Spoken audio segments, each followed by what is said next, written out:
queria agradecer, claro, o convite, também aí a presença de vocês, né, aqui para tentar a gente conversar um pouquinho sobre o tema proposto. A telenovela tem aquela coisa de ela ser uma forma de ter aquelas repetições, aquelas coisas que são próprias do gênero.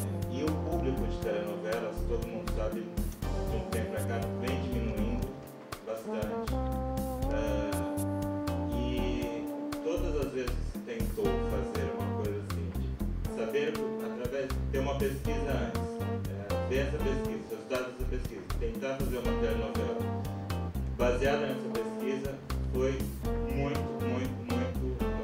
deu muito errado. Essa ideia da fórmula do sucesso, essa coisa que é maquinada e pensada porque um público meio idiotizado está ávido para consumir aquilo, se fosse verdade, estava todo mundo sem errar.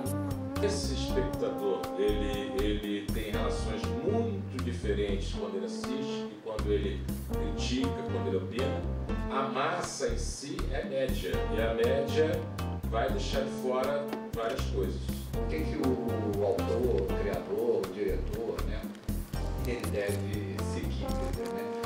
Muito provavelmente não vai ser nem a pesquisa, nem tentar descobrir o que o povo quer ver ou quer, né, o povo está interessado.